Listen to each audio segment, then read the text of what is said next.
Greetings, and thank you for coming to support us by watching today's video. If you would like to support us even more, you can do so by clicking on the like button, posting a comment down below, and of course, if you would like to see more videos like this, make sure to click that subscribe button. Greetings, people of the world! Matthew back with you here at Overall Autism for another edition of the Tales of Eorzea vlog here on Final Fantasy XIV's Exodus server. So, we are now getting into the last week of normal play for Heavensward, because starting on Friday, we're going to be getting into the first opportunity for players such as myself to be able to utilize early access, which means we'll have the opportunity to play the game 4 days before its official release. So this is obviously going to be a very significant point in the storyline, because we're going into brand new uncharted territory. We've heard all the stories about the new classes that are going to be introduced into the series with Red Mage and Samurai, and whether or not people are going to really embrace those classes or not, or if they're just going to be content to stay with the classes they've currently played. Like, we'll probably all dabble, at least at some extent, with Red Mage and Samurai, but of course there'll be those who will be wanting to take it all the way and play those classes as their main. And so we're really looking forward to seeing what will be waiting for us when we go into Alamigo and Doma, because we know that those are our intended destinations.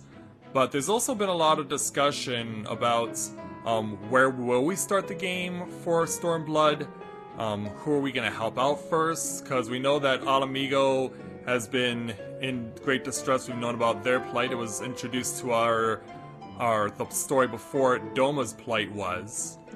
Plus, on top of that, Alamigo and Doma are both in two completely different locations, because Alamigo's territory is right across from where Balsar's Wall is, the location, the most recent main story dungeon that serves as essentially the border between Gridania's Black Shroud and Alamigo's territory.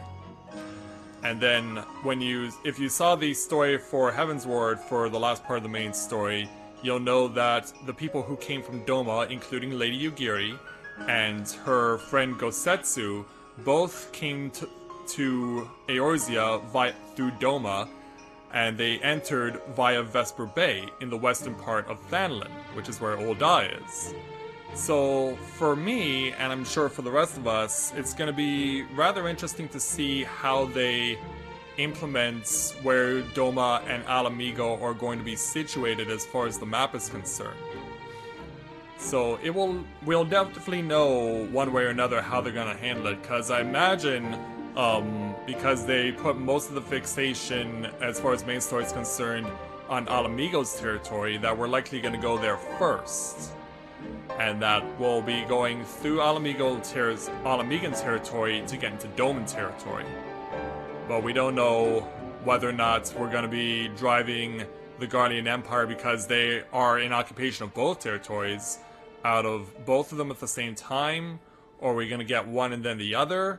Or will we get one in the initial main story, and then in subsequent parts of the main story, we'll go and take care of them in the other territory?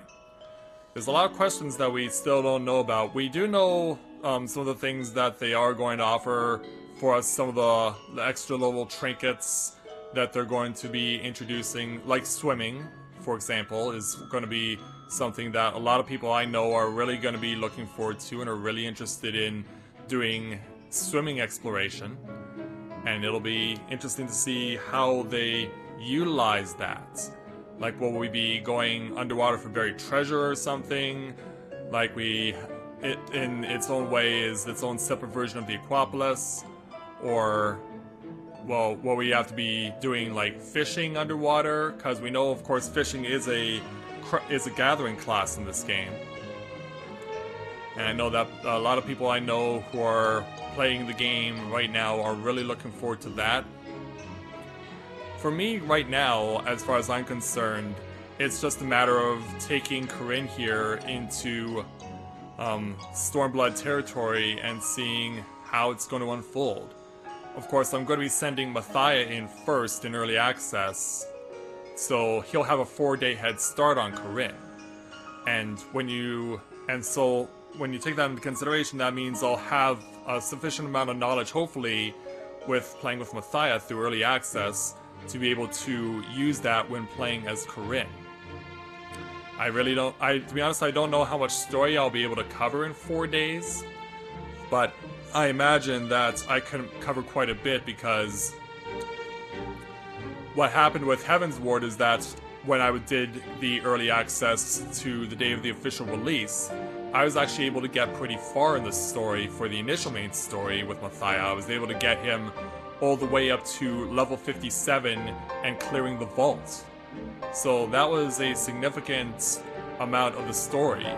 And within the context of my Heavensward Let's Play, it was 2/3 of the number of episodes for the main story content.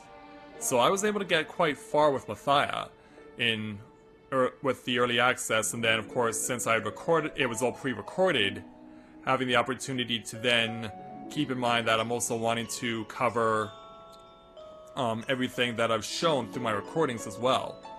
So we have a lot of things to look forward to with Stormblood now. The early access now less than a week away. They're gonna be shutting the servers down for 2 days so that they can bring in the Stormblood content.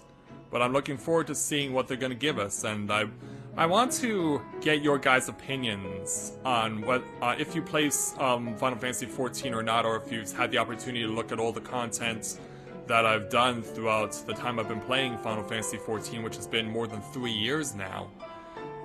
What do you guys think we're going to see in terms of stuff that's going to be out there? What do you think is going to be the things that we're going to have to focus on the most, as far as giving ourselves as strong as advantage as possible in order to take down dungeons, defeat whatever version of Bahamut or Alexander they're going to give us? Because it's likely going to be the Omega weapon or the Shinryu dragon that Ilbert summoned. Because we really don't know what we're going to be seeing, but I hope that it all works out and that we can be able to put in a very strong challenge against whatever it is we're going to be fighting, because it's not going to be easy. We know what we're getting into, it's just a matter of how well are we going to deal with it. So, that is going to do it for today's edition of the Tales of Eorzea vlog, and don't forget that if you have a character here on Exodus or looking to create one on Exodus and you would like to join our free company, please look us up. We'd love to have you. So thank you very much everyone for watching, and until next time everyone, and this will be obviously once we get into Stormblood's early access. Until next time everyone, this is Matthew with Novora Autism, saying take care, and I'll see you soon.